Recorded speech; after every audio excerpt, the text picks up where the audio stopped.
கண்டிங் channel people, நம்மளோட big Boss season 7 Tamil வந்து இப்போ வந்து ஃபினிஷ் ஆகிடுச்சு அப்படின்னு தான் சொல்லணும். அப்படி இருக்கும் சமயத்தில் வின்னர் யார், ரன்னர் யார், செகண்ட் ரன்னர் அப் யார் அப்படின்னு சொல்லி ரொம்பவே தெளிவாக டீட்டெயிலாக வந்து டெலிவிஷன் சைட்லேருந்து அனௌன்ஸ் பண்ணிட்டாங்க.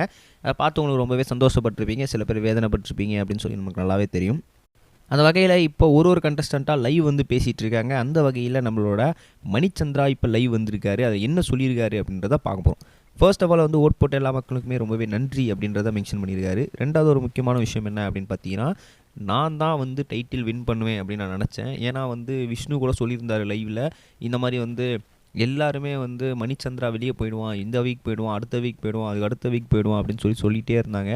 ஆனால் வந்து நான் வந்து உள்ளேயே இருந்து மிச்ச கண்டஸ்டன்ஸ்லாம் வெளியே போயிட்டே இருந்தாங்க. அது பார்க்க எனக்கு ஒரு கான்ஃபிடென்ட் வர ஆரம்பிச்சிது. ஓகே, மக்களுக்கு நம்மளை பிடிக்குது போல இருக்குது, நம்ம உள்ளதாக இருக்க போகிறோம் போல இருக்குது அப்படின்னு சொல்லி நம்மளே வந்து என்ன பண்ணோம் அப்படின்னு பார்த்தீங்கன்னா ஒரு கான்ஃபிடென்ஸை பில்ட் பண்ண ஆரம்பித்தோம். ஸோ கடைசியில் ஃபைனல் ஸ்டேஜில் போய் நிற்கும் போது கமல் சார் என் கையை தான் தூக்க போகிறாரு அப்படின்னு நினச்சேன். டக்குன்னு பார்த்தா அர்ச்சனா கையை தூக்கிட்டாரு. ஓகே, எனிவேஸ் அர்ச்சனாக்கு வந்து ஆல் தி பெஸ்ட், அவங்க வந்து ஜெயிச்சிட்டாங்க. பட் இருந்தாலும் கூட செகண்ட் ரன்னரப்பாக வந்தது எனக்கு பெரிய ஒரு சந்தோஷம் தான். பட் இருந்தாலும் ஃபஸ்ட் ரன்னரப்பாக வந்திருந்ததும் கூட நான் வின்னராக வந்ததுன்னா ரொம்ப சந்தோஷப்பட்டிருப்பேன் அப்படின்னு சொல்லியிருந்தார். அதுக்கப்புறம் மணி வந்து ஒரு பெரிய விஷயத்தை ஓப்பன் அப் பண்ணார். வெளியும் சரி உள்ளவும் சரி நிறைய பேர் வந்து அர்ச்சனா வந்து இந்த பெய்டு பாட்ஸ்லாம் வச்சு தான் வந்து ஜெயிச்சாங்க அப்படிலாம் சொல்லிட்டு இருக்காங்க.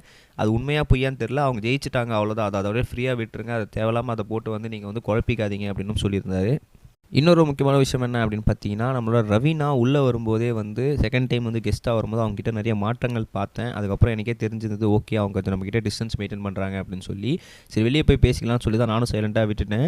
ரெண்டாவது ஒரு முக்கியமான விஷயம் என்ன அப்படின்னு பார்த்தீங்கன்னா, எனக்கு இந்த பிக் பாஸ் போதும், அவ்வளோதான், இந்த பிக் பாஸ் கான்செப்டை கொஞ்சம் விட்டுருங்க.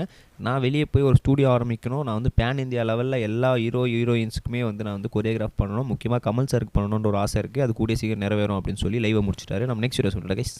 பை. இது வரைக்கும் கனெக்டிங் டிவிக்கு சப்ஸ்கிரைப் பண்ணனா மறக்காமல் சப்ஸ்கிரைப் பண்ணிக்கங்க. உடனடி அப்டேட்ஸ் பெறுவதற்கு நோட்டிஃபிகேஷன் பெல்லையும் கிளிக் பண்ணிக்கங்க.